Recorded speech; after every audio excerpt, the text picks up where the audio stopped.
Welcome back to the Wild Ones podcast, the show where we chat about bike stuff. I'm Jimmy and I'm here with Francis. Hello. And producer Emily. Hi.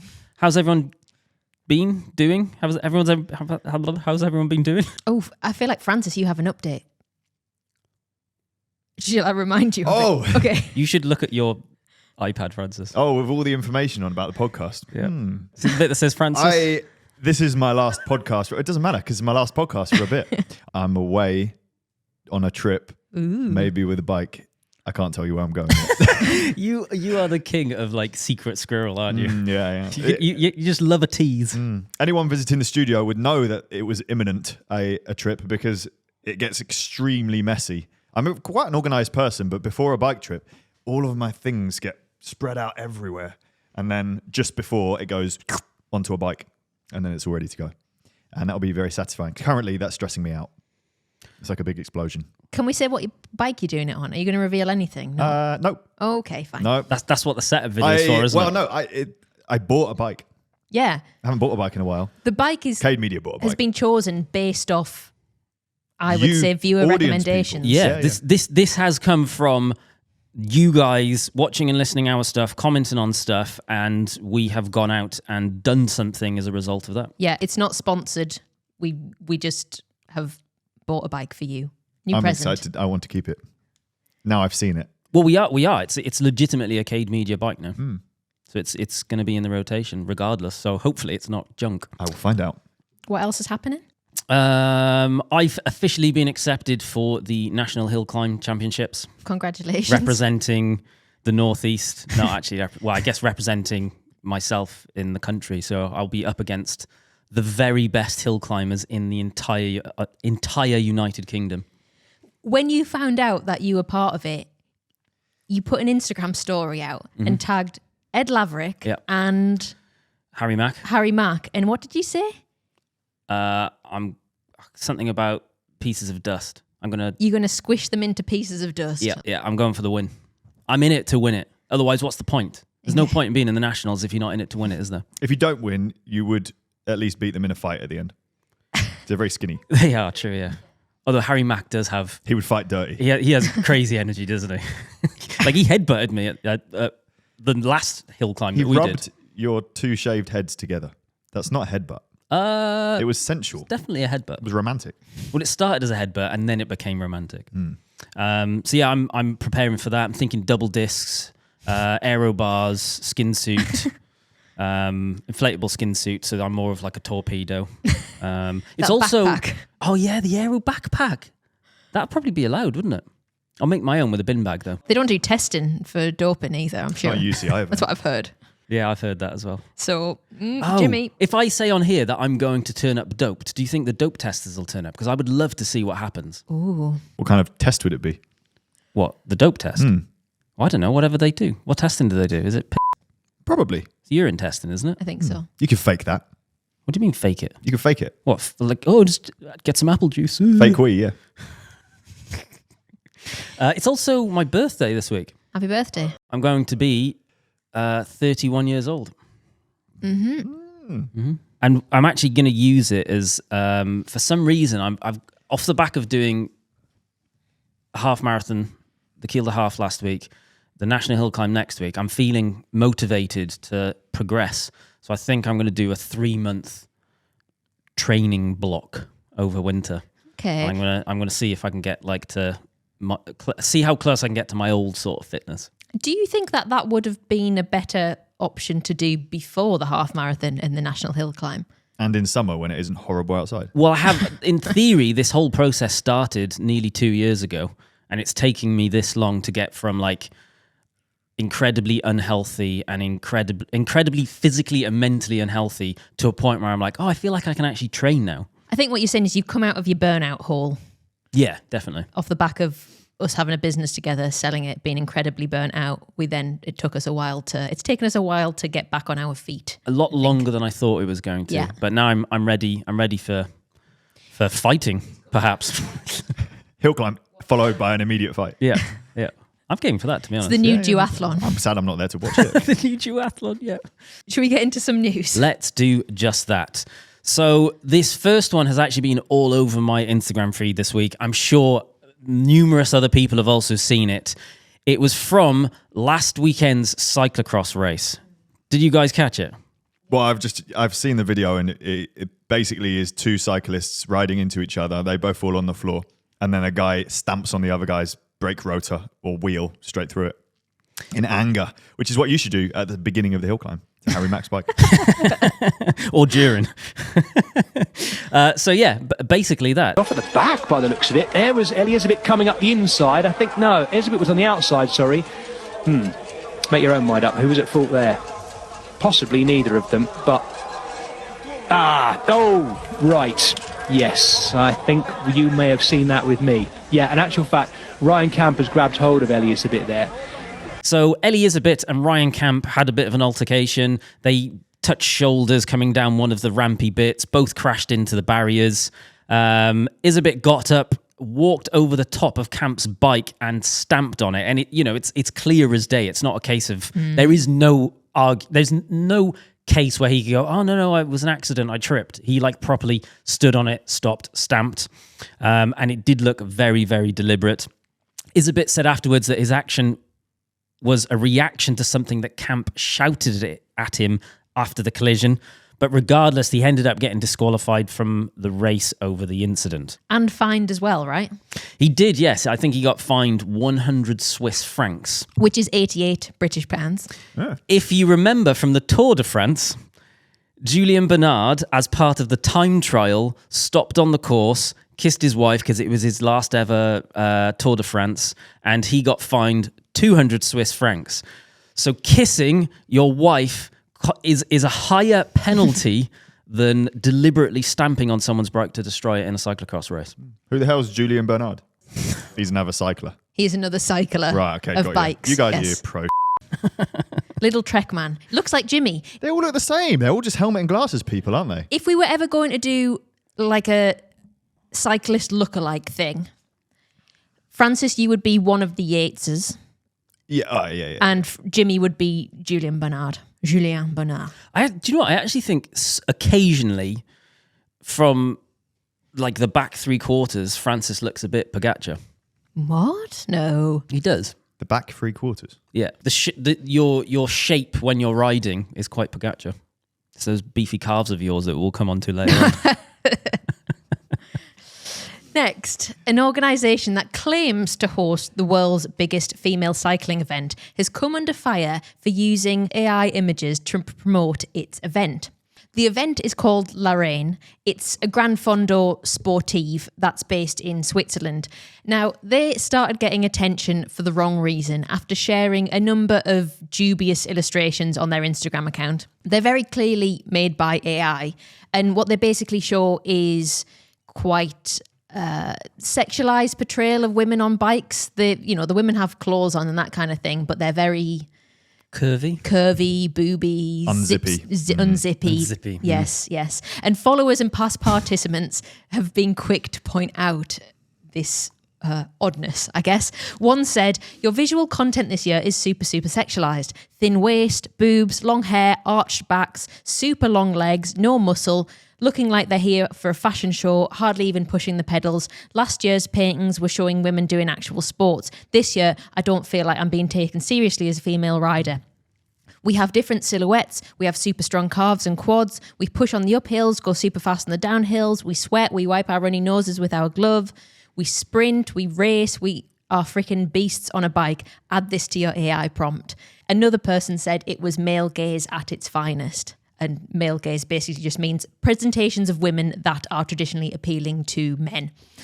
But the brand's response was interesting. They said, thanks for sharing your thoughts. Since we work with AI images, we have more than tripled followers and we have 94% women. So not sure about the male gaze. However, I'm not sure how well that response went down because they've now switched off their comments on their newer posts altogether. I hate AI imagery. It's so cringe, isn't it? It's just, it looks like, it's like little pin-ups of Barbies ultimately on bikes. What I don't understand though is how they appear to have good imagery from the actual events. Yeah. Why are they just not using more of that? Well, this is it. Most of the posts on the Instagram page are from the actual event, which they've done before. They've got loads of imagery. It looks good. It looks real. It looks fun. But the AI stuff is hideous. It's so cringe, isn't it? It's properly like tat. Even the stuff that's not sexualized. They posted stuff earlier this year and it was all quite nice, but also looks like a weird psychedelic fever dream. These look like my actual dreams. So firstly, I think there's only a couple Yes. of over-sexualized ones. The majority of them are these weird psychedelic ones, and they do have a strange amount of likes. So they must have seen an uptick of people liking stuff and then following. I don't know why, because it's obviously AI. Maybe we were just too into it, and we can spot AI a mile off, whereas maybe it's just different kinds of people, and they don't know. They think it's legit illustrations. Or they're just paid for likes. Yeah. The response is odd, isn't it? It's really odd. And also, if you're getting feedback like that from people who are meant to be your target audience, just take it down. Like most of the stuff that's on there is okay, if a little weird, but it's kind of overshadowed, I guess. So this story was flagged to us by a cyclist called Harriet Davey, who helps run an inclusive Flinter cycling club in Berlin. She said she spoke out because members of the club were thinking about taking part, but were unsure about the vibe because of the weird sexist promo images. They were also concerned that the event refers to itself as a strictly female cycling event, and they were unsure whether their trans members could enter too.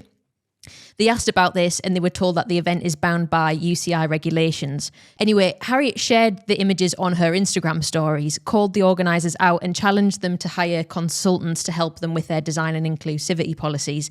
They then basically DM'd her back, called her a fascist, a terrorist and a pirate for trying to impose her views on others. Pirate? Yeah. I'd love to be called a pirate, to be honest. You are a pirate. Thank you.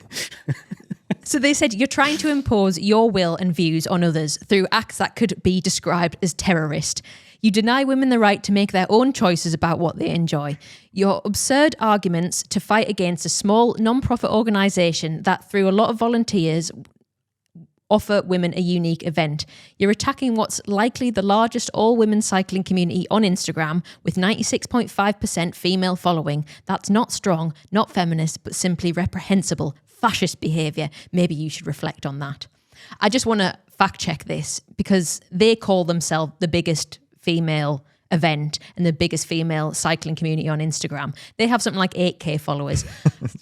Rafa Women have 27k followers, and I'm pretty sure the figures for the last Women's 100 was something like 12,000 participants versus 500 that they have. So a bit of discrepancy with facts there, I would say. I also asked Harriet if her club members who were initially interested in signing up for the event have decided to go ahead, and she replied they will not be taking part. No surprise there. Yeah, it just feels like an odd response from an event that caters to women. If you're getting some sort of negative feedback on some of your images, just take them down. Like, why are they that bothered about it? I do think there is... If they are confident that their imagery that they are putting out actually does resonate with some women, and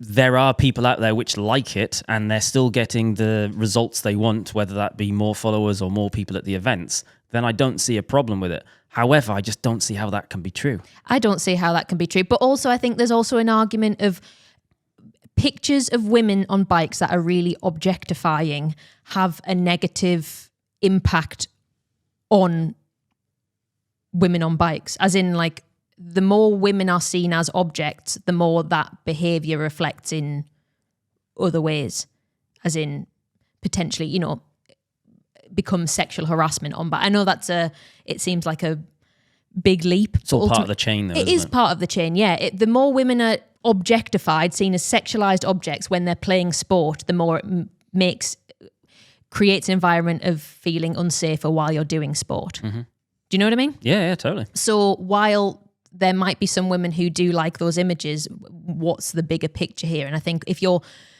surely you're putting on a women's only event because you want to create a safe space, or maybe you just want to sell tickets to women for stuff. But ultimately, women's spaces in sport should be safe spaces as well. And do those images have a negative impact on the wider community? I guess, would be the argument to it. Yeah.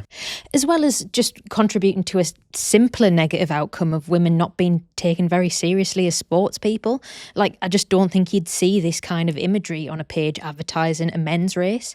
And I think that says a lot. Can I shout out 2 companies that I think do their social media extremely well Do it. in the event space? Yes. Hot Chili. They're gone, aren't they? Yes, but not because of their social media and marketing. That was because of Brexit. Yeah. And Haute Route. Both of those, because I was having a scroll through other events' Instagrams just to see what they do, because I haven't really been on their pages before. And Haute Route in particular, well, both of them really good, and it's always images from the events, and it's smiling faces, and it's, you know, the mechanics and the local people that are in the countries that they're riding through, and just it's so much more relevant and real, well done. And that's why you hire a professional to do these things, because it's the face of your event. I do think in a content-driven world that we now live in, if they are a relatively, if they haven't had that many years, what Haute Route and Hot Chili both have is like so many years worth of archive to be able to pull from. Sure. Which I imagine if you're new, either brand new or haven't run that many, it is hard to constantly find new and interesting content. But I do not think generic AI junk is the way to go about doing that. Well, I actually typed in, so I use a website sometimes called Free Pick just to find generic imagery for thumbnails and that kind of thing.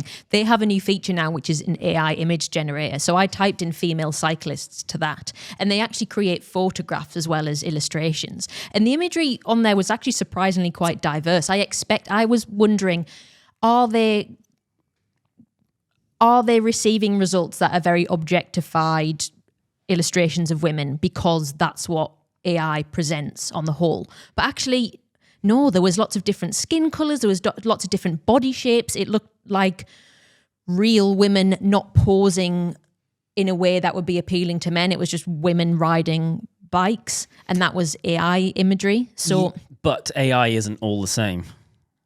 So the source that you've used might be built in a way that does show diversity. Perhaps, well, but it's a free resource. I was ready to give these guys the benefit of the doubt based on the first discovering of there's loads of weird imagery as well. Maybe it was just an accident. A Facebook nana. Yeah.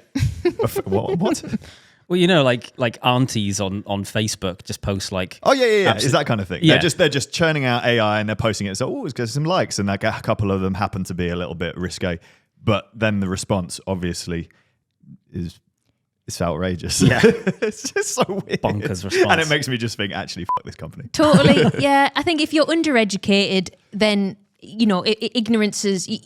If you don't know, you don't know. If someone highlights you and multiple people highlight it to you to the point where you're having to turn off your comments, then maybe just turn it off. It's kind of a wasted effort, is it? If you're basically working and you're just replying to comments being like, arguing. Why are you arguing with someone on the internet? Yeah, true. Give up. So after we finished filming this episode, the organisers did get in touch. So I'm going to read their statement to you. They say, "We are a female-only Gran Fondo formed in 2021. This year, 450 participants have made us the biggest female cycling event worldwide in terms of numbers of participants." And again, I think they may have forgot about the Women's 100. But they say, "We are a very inclusive event. The youngest participant is 16 and the oldest is 70. We also have all kinds of ability show up from beginners to ex-pro riders. But don't be fooled by, quotes, world's largest female cycling event. At 450 participants, we are very small for a Gran Fondo and are constantly underfinanced. This is also due to lack of sponsors. With our tight financial situation, we couldn't afford in the first 3 years the kind of photo and video production most big cycling events can. This has led us to the occasional use of AI pictures. The AI images in question have generated hundreds of likes and positive comments by women only, and thousands overall. We even had several requests for buying prints by enthusiastic followers. The facts that A, we are a women-only event, B, have only female followers, and that C, the images have generated thousands of positive engagements by women only, make it hard for us to understand the accusation of being sexist. It is true the images have generated some negative feedbacks too. These are in the region of 1%. or 4 to 5 negatives per 400 to 500 positives. They say we take critics seriously, reflect about them in our team and sometimes impose changes, but honestly, we can't see a link between our images, as we have used them, and the accusation of sexist, at least if we take the definition of word provided by Wikipedia, and they have literally sent me the Wikipedia definition of sexism, in which it says sexism is prejudice or discrimination by one's sex or gender. Sexism can affect anyone, but primarily affects women and girls and has been linked to gender roles and stereotypes. And honestly, if these images don't play into a stereotype, I think we will have to agree to disagree on that. Anyway, they continue. In this year's event, we have finally had the possibility to produce photographs and even some video coverage of the event. We've published a lot. Since June, our account shows plenty of content on how inclusive and diverse our event really is. Regarding trans participation, we have no opinion and no choice. As an officially registered cycle race in Switzerland, we are automatically subject to UCI regulations. Since we only have a women category, we are not allowed to accept trans cyclists. So there you go. That's their side of the story. And I would say, listen, lasses, I'm talking directly to you on this one. It's really up to you to decide how you feel about stuff like this and vote with your attention and with your money. I would say support brands and events that you feel listen to you, create safe spaces for you, and are doing good for people like you who ride bikes. Okay, bye. Next, Eddy Merckx is out here making us look like idiots. So, does it turn out that his actual quote was true in our quiz? What, where he said he was going to go around Pocaccia's house? Yeah, smash his windows in or something, with a brick. No, but that would. I wish we were reporting on that. To be honest. So a couple of weeks ago, we reported how Merckx said that he thinks Pogačar is the greatest cyclist of all time. He was quoted in L'Équipe saying, "It's obvious that he is now above me. Deep down, I already thought as much when I saw what he did at the Tour de France. But after winning the Worlds, there's no more doubt about it. However, it looks like he's now backtracked. So just days after the excitement of the race died down, Eddy did another interview with a website called Ravello, where he played down his original comments. He claims, "I was referring to what he did in the World Championships. It was incredible, and I said it as I thought it. Beyond that, I don't believe Cade is superior to me. He has only won 3 tours. He still has a long way to go to be the best." Well, fair enough. I feel like we had to add this in because literally the day that we recorded this, he then said the opposite. And I was like, oh, God damn it, Merckx. Get your story straight. So Merckx has won a lot of stuff. So in terms of Grand Tours, it's 5 Tour de France, 5 Giros, maybe 1 Vuelta. Pogačar has won 3 Tour de France's, 1 or 2 Giros and 1 Vuelta. So like significantly less. No, he hasn't won a Vuelta yet. Significantly less. He hasn't been racing as long. I guess it would be odd for Merckx to say he is the best cyclist of all time based on... potential. No, it's odd for him to say he's the greatest of all time based on wins, but based on potential, it does seem like he is going to be one of the greatest cyclists of all time, if not the greatest cyclist of all time. We shall see. We shall see. Well, I think Eddy Merckx typically goes to Rouleur Live, which I'm probably going to go to, so I'll have words with him and go, "Merckx, mate, what are you playing at?" Can you wear a secret, like a wire tap? Is that what it's called? A wire. A wire. What's a wire tap? It's like a tap which water runs from, but it's got wires all tangled around it. Hey, cool. Keep one of them. So I'll wear a wire tap under my jacket. What is that TV show where the guy has loads of taps in his coat? That's a thing. Or is Okay. that one of my AI dreams? AI dreams. Well, do you remember AI? Do you remember Google had a thing called like Dreamscape or Dream, some sort of, it was like the first AI thing and everything, it all just went, like you upload a photo and then it went weird and it started all turning into little dog faces. Is this also your dream? Yeah, maybe. Before we move on from the news, I wanted to briefly mention a bit about RideLondon, which, for those of you who don't know, is a huge closed road sportive that goes through London. We mentioned a couple of episodes ago that it had been cancelled for 2025 and speculated why that might be. Well, we now know a bit more information about that. There's basically a controversial new road tunnel opening that links the Royal Docks and Canary Wharf area to Greenwich, and they would need to close that tunnel for the day to accommodate RideLondon, which they're not prepared to do because they say it would be too disruptive. So the organisers also put forward some alternative routes, and these were also dismissed as having a much higher traffic impact on other parts of London and Essex. And in a way, it doesn't really surprise me that that's been the case. It feels like there's been growing animosity between cyclists and drivers. But I find it very frustrating, isn't it? Like, does anyone complain about half of London being closed for London Marathon? No, it's just it's London Marathon weekend. We know what's happening. Don't go into London at all. Exactly. Yeah. Like, and people that live there just know what happens. It's a shame, but we've lost that. We've lost that excitement around road cycling or cycling in general. Do you remember in 2012 where we had the Olympics and it was Team Sky and everyone was cycling mad and it was just the culture's changed again, isn't it? Cheered for when the TT came past down the river and stuff like that, and we've just lost the buzz. It's interesting though, because it felt like cycling was like the biggest thing in the world in COVID again. Even people that didn't ride bikes were riding bikes all of a sudden. And now post-COVID, it's just kind of like, it feels like it's worse than it was pre-COVID. Well, then the people who got into it in COVID that had such an amazing like empty road experience, and then it all just came back worse than before. Yeah. And then they're like, oh, actually cycling is horrible in the UK because it's loads of cars that try and run you over. Yeah. So I don't blame them.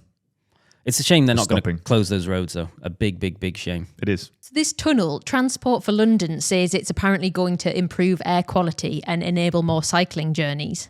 However, they also admitted that it'll be unsafe to actually cycle in the tunnel, so they're going to put shuttle buses on to transport cyclists and their bikes. What, just as in like just day to day? I think so, yeah. There's a few tunnels around that area that you're not allowed to ride a bike through, which I ride through. Do you? Yes, it's way longer going around the outside. Yeah, they're hideous tunnels, though. Yeah, but you just ride really fast and go, oh! It's downhill and uphill. Exactly, through all of the pollution in the world. I used to get to work like way quicker. Hold your breath so you don't breathe in the pollution. Yeah. So a vehicle to transport cyclists from one end of the tunnel to the other because it's not safe. Yes. Like a bus. A bus. That is outrageous, isn't it? And like any shuttle bus at an airport, it will be crap. It's just ages. It's not an efficient way to do things. It's just so. It's mad, isn't it, that even somewhere like London, when they're building new infrastructure, are not thinking about dedicated cycleways within that infrastructure. Bonkers. Right. It's time for fluff up.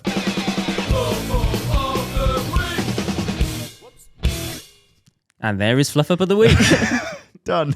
We featured Campagnolo for the first time ever on this channel, which we explain the reasons as to why we haven't featured it before in the video. You should go and check it out. It's a great title. We basically got hold of one of the new Super Record S group sets from the UK distributor. The distributor is? This is Chicken. Chicken Cycle Kit is the name of the distribution company. Chicken Cycle Kit. So big thanks to them for actually providing us with it. And also, sorry guys, but it is what it is. But we posted a video about it and gave it a fairly meh review for a few different reasons, but particularly the main reason for me was that the front mech is so big, like the electrics bit of it touches my leg. So every time I pedal, it just rubs my leg. And I've been trying to think, like, was I unfair on it? Should there be a solution? Was it the frame? No, because no other. We've tried a few different group sets on that Villia. None of them have been a problem. Electric group sets. Like, I guess I could ride axle extenders on the pedals and like the washers, and it's just odd. Yeah, or just pedal weird, but then it could give you an injury. It's those Pagaccia calves you've got. Like, it's ridiculous. I got very normal sized legs, thank you. Well, apparently I don't. Jokes aside, you have normal legs, and I didn't have any issues with any rub, but you do have ex-elite cyclist calves. The sort of people that are going to be buying this group set are going to have muscly legs.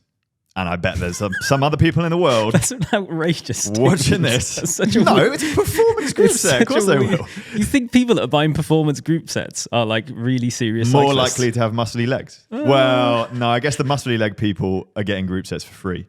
So, no. The by muscly leg, if you mean Bike racer. James Jobber style basically pro cyclist legs, then yes, they're either getting stuff for free or they're riding what they're told to ride. They ain't paying for their group sets. Yeah. That's not the people that are going to have this group set, though. Did you like the group set, Jimmy? Well, my full opinion on it is in that video, and you should go and watch that video if you want to know what it is. Now, there was a little bit, wasn't there, where Emily, you thought we could have explained better why you didn't think it felt premium. Yeah, you knocked it down, Jimmy, because it's what, $3,500, and you said it didn't feel premium or Yeah. it didn't look premium or whatever it was, and You were like, what does that mean? Yeah. Because sometimes like a video is more complicated than it seems when you edit it together, and sometimes bits have to be chopped out and bits have to be mashed together. But why do you not think it's premium? it's subjective, isn't it? I guess. Yeah, of course it's Yeah, subjective, but that's why we always make sure that there's like shots of the stuff so people can see it themselves. Because even within the comments, people will disagree with us, and that's perfectly fine. You know, like some of that video or some of the videos we do is just purely information and facts about something, i.e. the weights. That's why we weigh it. We talk about the pricing, and then our opinion on it is of course subjective, and people are allowed to disagree with us.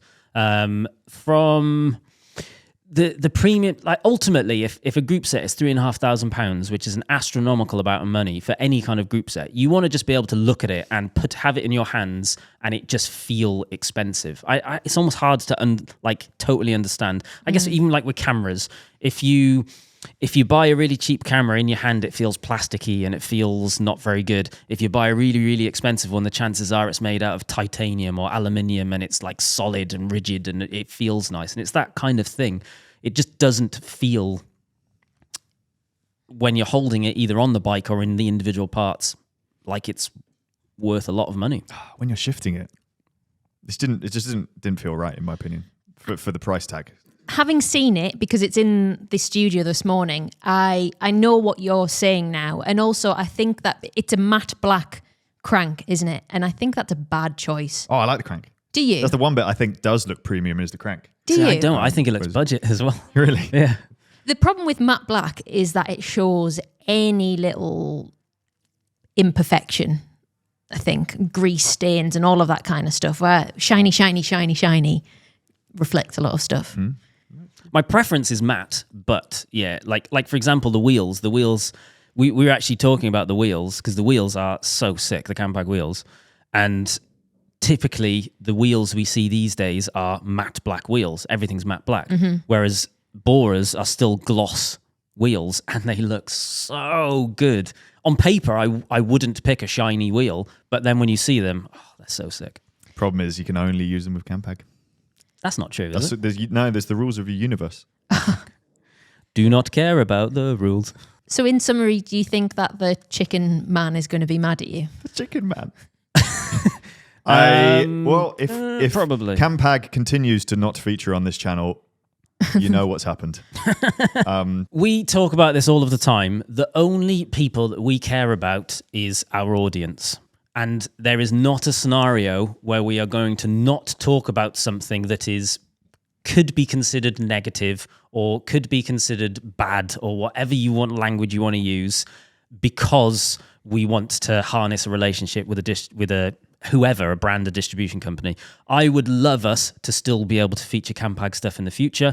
And the reason that we won't will be because we can't get hold of it because they haven't liked what we've done. But that is what it is. Or maybe they won't like it and they will still supply us with the group sets, which Hopefully, would yes. be the sensible option. Yeah. And I hope that does happen.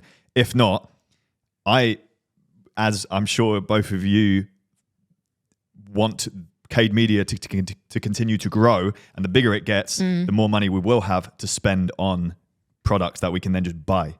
And like the example in the upcoming trip, being able to just buy something is the easiest solution for us. Yes, but that would only happen for stuff that actually is worth buying, like the bike that's being used in this new trip. If Campag drop a new group set, it's not worth buying because there's so few people that are actually looking at it as something that they want. That's true.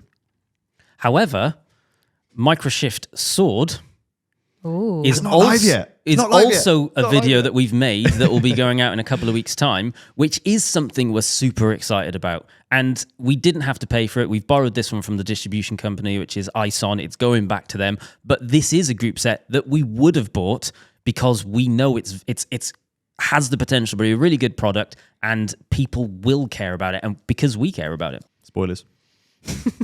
Now it's time for a round of overrated or underrated. I'm going to read out a list of things and you are going to tell me if they are overrated or underrated. First up, suggested by Tom, Café de Cycliste. They used to have a shop around the corner from Rafa, didn't they? Yep. Did you ever go in it? Very expensive part of town. Yes, only because I knew the man. Oh, it was the Rafa man, wasn't it, Dan? Yeah, Dan, who used to work at Rafa. Yeah, Rafa Dan moved to Well, it Café de was Cycliste. moonlighting for Café de Cycliste and Rafa at the same time. No, he left Rafa. Oh, okay. You know Dan. Dan was lovely. The bearded guy. Ah. Emily does not remember Dan. James Thomas, I'm pretty sure, had a base layer from Café de Cycliste, and it was stripy blue and white, sleeveless. And sometimes he just wore the base layer and it looked like he was a sort of sailor. It's very like It is quite nautical, but preppy. Yeah. It's very prep. preppy. What does prep mean? I don't know what it stands for. Prep school or something Is like it that. something to do with, Like posh people. posh people schools? Yeah. What does preppy mean? Oh. You on the dark web now? I was just took a turn. Everybody's face. I was just making sure I'd read it right before I say it. A You pupil. should look at the AI again. Google says it's a pupil or graduate of an expensive prep school or a person resembling such a pupil in dress or appearance. So yeah, it's Bike Fit James. We still haven't found out what the long version of prep is. What's surely it? Proprietary. preparatory. Being prepared for to be civilized, essentially. Clearly, we didn't go. No one goes apart from the James elite. Thomas. So I think Café de Cycliste are... I don't think they're very well rated. I actually think their products are probably very, very good quality. They are hideously expensive. No, I looked at jerseys for about 100. Well, okay, this is expensive, but compared to an Atticus jersey, how much is an Atticus jersey? £90? I don't. You know better than me now. Well, how much did you sell them for? We sold them for 70, 75, 70, 80. 70, 75, 75. 80, depending on what it was. They're outrageously expensive. How much are they? 120. They've come down then because they definitely used to be like above premium at a point. Do you know what I do like about Café de Cycliste? I'm having a memory of talking about this before. Maybe we have rated this before. Café de Cycliste do some more out of the box stuff. Like they use fleece and they use Nice materials that other brands don't or I haven't seen as much, and I quite like that. Like they do a long sleeve fleece jersey. Colours are all nice. I wouldn't pay £196 for it. No, but Looking at it, I think their products are probably fantastic quality, but I would never buy it. So I'm going to have to say overrated because they exist. I'm going to go underrated because I don't think they're that highly rated. But it's £190. Well, only that one fluffy one. That's the cheap one. next. Sticking with underrated. Next. Oh, this is topical. Duathlons, suggested Overrated. by Welsh_and_wild on Insta. What did you say over? Overrated. I've done one duathlon in my life. It was fucking horrible and the guy cheated. Have you actually done a duathlon? Yeah. An actual one? Yeah, you were there. Dressed in that. Referee shirt. Oh, the runner versus cyclist thing. You did do one, yeah. Oh, it was too short, though. It was too short. So I'm probably going to do the Kielder Gravel Duathlon next year because when I did Kielder Half last weekend, I was with one of my good pals, Ben Wickham, who I used to do my absolute best to compete with, but has always been a very significant step above my ability. He sometimes listens to the show as well. He does sometimes listen to this show.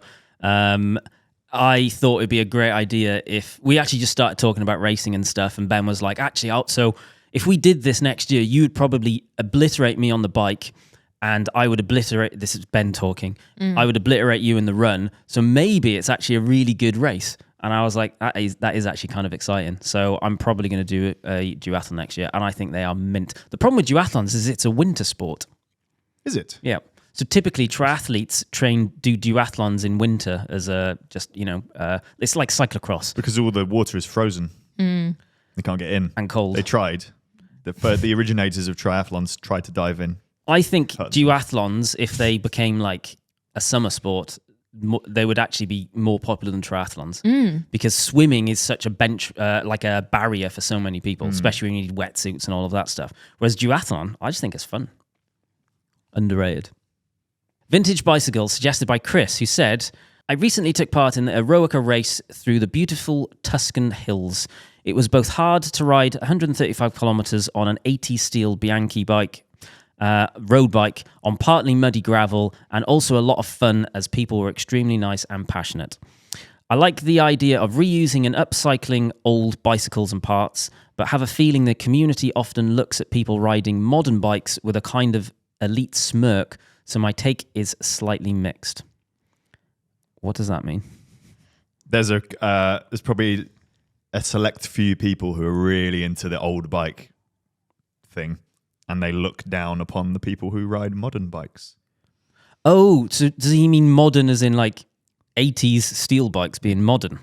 No, but have a feeling the community often looks at people riding modern bikes with a kind of elite smirk. Yes, but it's modern. Do you know what? I think he actually is saying that. Oh, right. Because some of these people will be on like bikes that are designed in like the 40s and 50s, flip-flop hubs and toe clips. Because I've definitely seen pictures where they'll wear like the wool clothing and have their biddens on the front bars with all of the big cables and stuff. I've definitely seen some of that. So 80s is modern?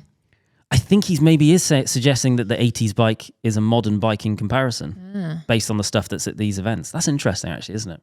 Bloody elitism in cycling is so annoying. 80s was like 40 years ago. That's vintage.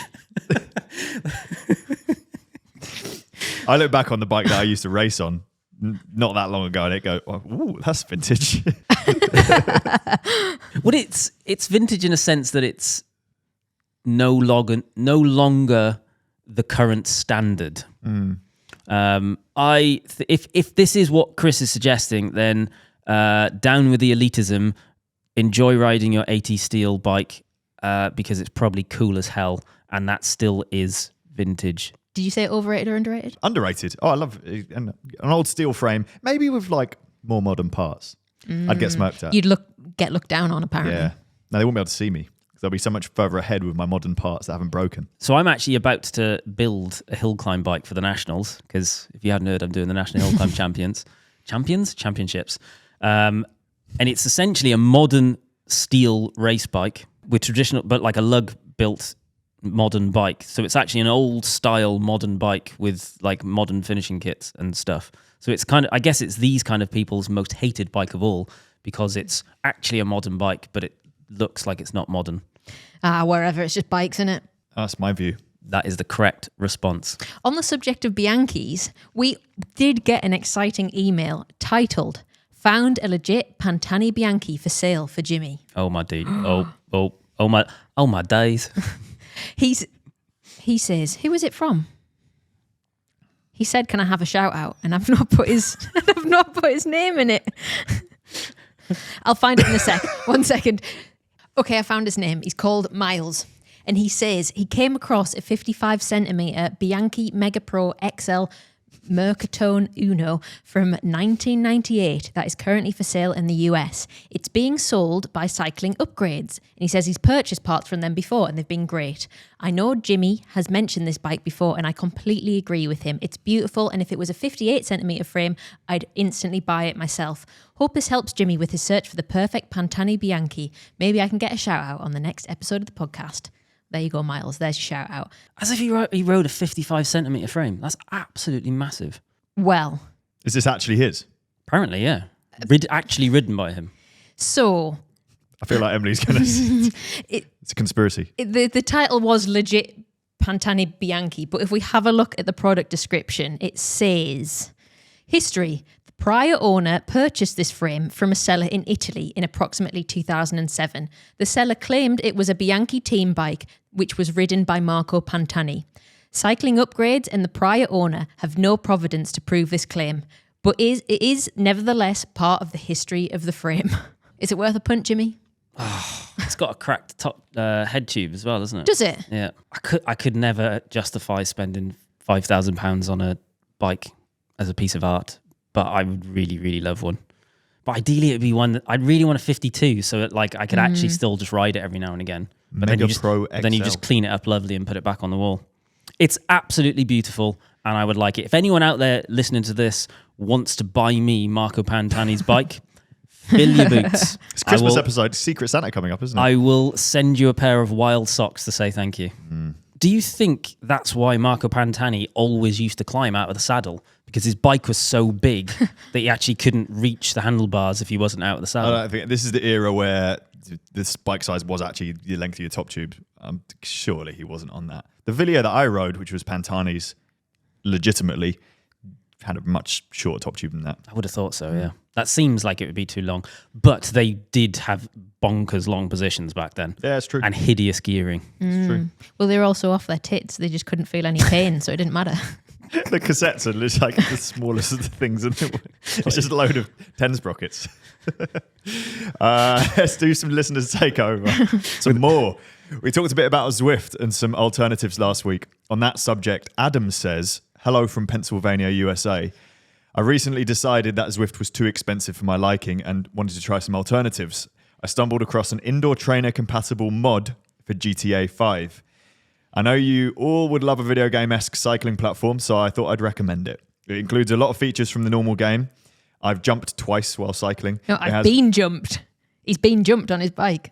Oh, you can actually jump as well. I've played it. Have you? Yeah, you can do, yeah. Bunny hop, the bike. Nice. It has auto route following if you choose. It's called GT Bike 5 if interested, and it's free. I wasn't paid to say this. I just found it cool. That's all. Love the podcast. Keep up the good work. Adam. Nice. It's a PC thing. You have played it? Yeah. That's cool. And you can just ride. You can set the route so you can just pedal, and then it will just take you around the map. But as we know in GTA 5, a lot of things can happen. So you might just get run over. Can you get off your bike and rob someone of a new bike? Well, it's just GTA 5 running, so you can override the controls and just do it. Right. And just play, yeah. You can shoot people. Whilst riding? Not that, yeah. Really? Yeah. Oh, that's kind of cool. Underrated. Oh, no, it's the wrong section. On the subject of bike boxes, Carl Frederick messaged to say, I worked as a luggage handler at an airport for 9 years, and Jimothy, is that you? He did call you Jimothy. That's what Nick calls you. He does, Is this yeah. Secret Nick? I worked as a luggage handler at an airport for 9 years, and Jimothy's theory that easier to handle boxes will more often than not be handled properly is true. Told you. The absolute worst handling is done to pieces that are a pain to handle. If the box is not too heavy and has handles, it'll be a lot easier to ship it. Just imagine yourself sitting on your knees inside an airplane storage compartment. I'd rather not. No. Which is about 3 meters wide and about 1 meter high. No, thank you. You're supposed to put away a big ass box in a careful manner. Thanks for the great content. It's stackable boxes, isn't it? You just want something with easy handles. Because if you think the stuff that they have to do, if it's a box, I always just kind of figured if I was having to put something in this place and it was heavy and awkward, I'd want it to be something that you could just grab. They've all seen cardboard boxes. What bike brand put a picture of a TV on the side of the box? Is that Canyon? Is this a quiz question? I feel like you say this, but I have a Canyon and didn't arrive with a box with a TV on the side. Maybe it's not Canyon. No, it is There's a Canyon. definitely a brand that does. It is Canyon. Oh, right, I thought you were saying maybe my bike isn't a Canyon. Have you looked at it closely? The real Canyons all come in TV boxes. We borrowed that one, didn't we, from Canyon? That came in a Canyon box. It was definitely didn't not have Canyon. a TV on the side. No. There's a brand. I've seen it before. It's just made on the up. internet. It It's must just be real. Photoshop. It's not AI. It's just Photoshop. It's not. It's a genius move because then the people will be very careful with it, or they'll smash it. Please keep sending in your email stories and suggestions and fun stuff to wildonespodcast@cademedia.co.uk. That's all for this week. Thank you for listening. Am I supposed to look into the camera for this bit? This is Jimmy's bit. That's me. This is Jimmy's bit. I've ruined the end of the podcast. You have. Make sure you're following and subscribing so you don't miss an episode. Thanks for watching. See you guys soon. Thank you. I mean, you won't see them soon, but bye. Oh, yeah. See ya. Peace out. I'm Peace going. out.